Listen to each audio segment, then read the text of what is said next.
Hello everybody, hope you're having a wonderful Tuesday. For today's message we're going to be looking at the divine masculine energies, and we can jump straight in with the first card. And by the way, if you would like a personal reading or twin flame ascension coaching, please check the description box below. First card: I allow myself to be authentic, open and vulnerable without fear within my romantic relationship. Encourage my divine partner to feel safe to express their thoughts, feelings and desires to me without fear of judgment. My beloved divine feminine, I just need for you to love me and feel safe in loving me. Being vulnerable and authentic and open. You decree to acknowledge your divinity, a critical component of harmonious twin flame union, because it's divine love. So you must see yourself and me as divine, acknowledge that truth. The truth cannot long be hidden, all is revealed in time. Your choices are revealed. You'll be revealed for what you're choosing. Support. So claim your support in this place. It's okay to have support on your journey, especially when it feels like you reach the end of a road that tests your faith. There's a revelation at the end, requiring deep vulnerability. Watch the whole unfolding of consciousness in this process. When you feel stillness here, peace is a very powerful way of having faith in that stillness that you're attaining, but it's vulnerable.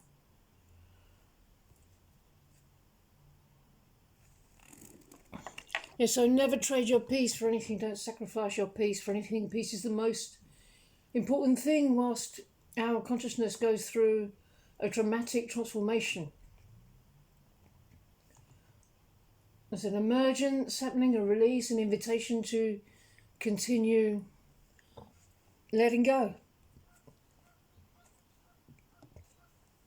Be fairy, be my life is sweet. Take a few breaths and really feel that stillness and vulnerability. Let it evolve into a peaceful stillness. Focus on your breath. It's so good. It's so relieving. Let your heart go. Let everything go. Let your past go. Let the lesson go. Let your work go. Let your day go. Let your life go. And let your identity go. Let your mind go. Let the divine go. Let me go. Let everything go. And just be in this moment of stillness.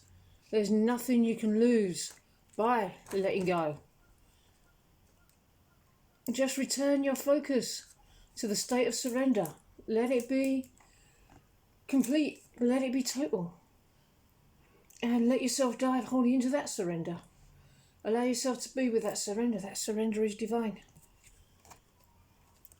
Forgiveness.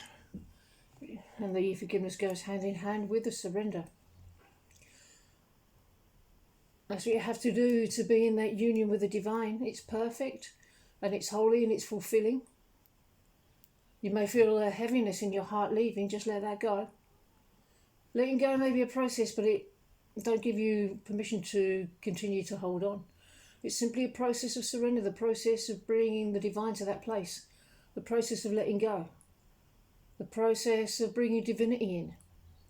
It doesn't mean you have to be slow about it. There are many places to bring divinity in.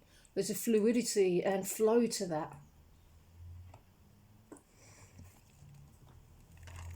I step up and take initiative with my divine partner and take the lead in love, sex and new adventures to keep the passion and romance alive.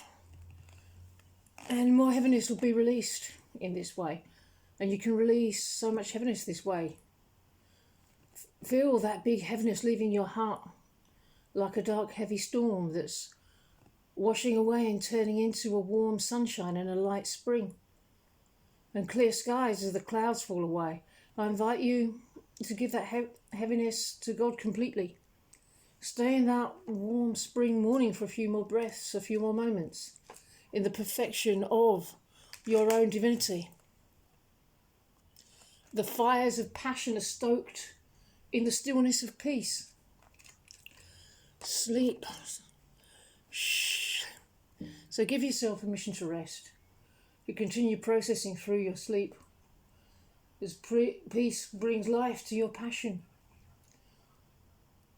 You're a very passionate person listening to this. You're a passionate lover of the divine, of yourself, of me, of all consciousness. Not that you don't have enough passion for your twin flame that keeps us apart, but it's only a journey stands between you and me, your ultimate lover. Adrift, letting go, allowing a higher force to take charge for a time. So once again, it's a reminder to surrender. You're on the journey now. You can slow it down by not inhaling the breath of peace. Choose to inhale the breath of peace and relax.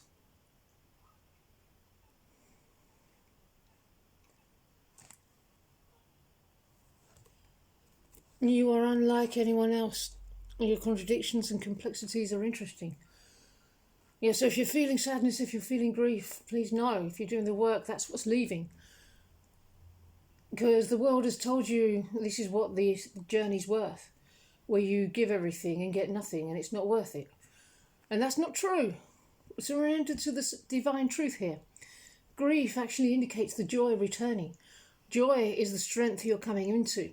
The truth is your journey's blessed with enormous abundance. To even consider it may not be worth it is a gross misunderstanding of heaven's stupendous, total and perfect abundance.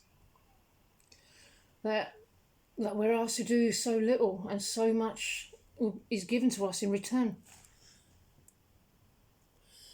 So choose to be in heaven with your twin flame and all. And the next layer of life and the journey and the life purpose journey can continue to unfold. Empathy.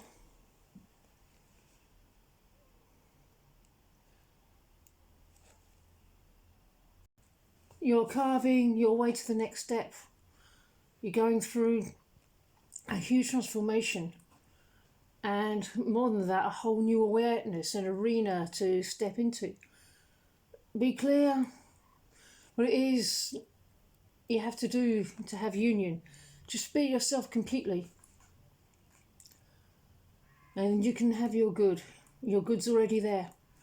The whole point of the inner work is simply the clearing of illusion. And from this point, you should know the journey well enough to see the light at the end of the tunnel. You should be able to see your inner work working. You should be able to see the way unfolding in front of you. The unions are unions on the other side of that. Know you're capable of doing the work and you know how to do the work. And now you're good at doing the work and know your time is coming. The best is yet to come. That challenge in front of you that you've been working on, and a big lump of work still left there for you, you can complete that. Chip away at it every day. You don't have to stop chipping away at that lesson and nurturing the seed. I cleanse all unwanted thoughts and feelings from my aura, surrendering everything to the divine. I let go of limiting beliefs that have been holding me back. And you don't have to do it all in one go. It is a process. And we can have that perfect life with each other. That's for you and me. There's nothing stopping you at this point. You're probably highly motivated to complete the spiritual work in front of you. And then all you have to do is receive the dream, for it to be yours, to enjoy it, for it to be perfect.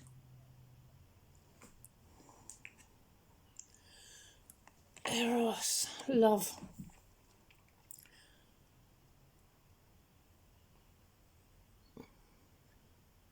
Let your eloquence be the vessel for the divine's meaning. Make yourself a priority. No one can love you for you. Love yourself first. Then I'll treat you like a priority. Be willing to go to a place of vulnerability so you can receive that lesson and move forward renewed. Just move that a little bit. Seems to keep slipping down. Primordial grandmother ocean. Yeah, the journey is not just about relationships, it's a lesson in everything. The divine is in everything, moves through everything. when the divine shows up, that's the most important thing. When the divine shows up, stop everything you're doing and you do what the divine directs you to, whatever you're doing, wherever you are. Acknowledge the divine's juicy, holy juiciness. Honour the value of that. Always drop everything to be with the divine. When the divine shows up, so you get to be with the divine. This bit of your experience is just one part of your relationship with the divine. Don't miss anything here. Because you can't have a relationship with your twin flame if you're not acknowledging the divine. All of the divine first, whichever form that takes.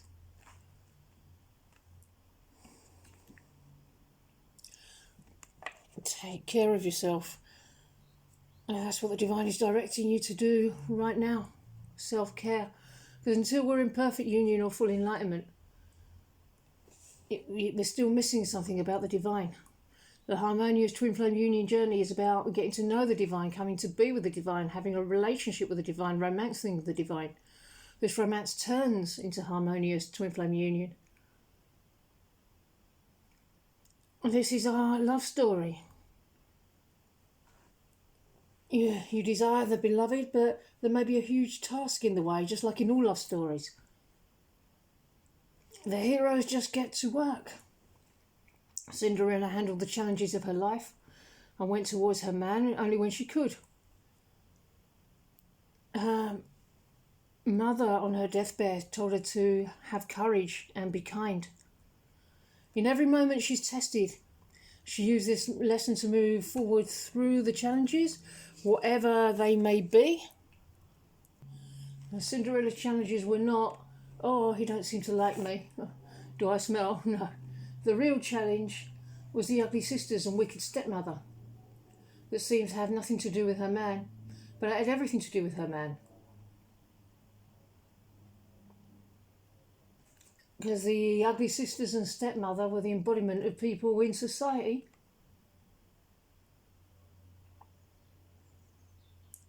She didn't know, Cinderella didn't know if she was going to be queen. She was still experiencing the illusion of separation, but that illusion seemed real. She was royalty all along, just like you. She was made to think that she wasn't. She couldn't see beyond the illusion, she just saw the man that she loved. She just knew she was really attracted to him.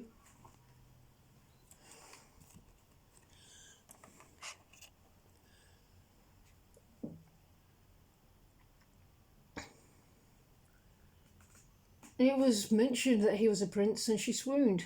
She already loved him. Sucks that he's a prince. I just wanted to be with him. Could have had a pauper. She didn't know her man was the prince. She didn't know she was the queen to be. She didn't know she was a princess all along. Although her father did call her that.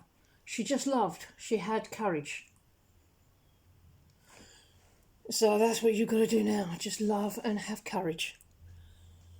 And on that note, I'm going to end this message here. I really hope that you enjoyed it and I hope you really enjoy the rest of your day. And I'll see you in the next video. Bye-bye.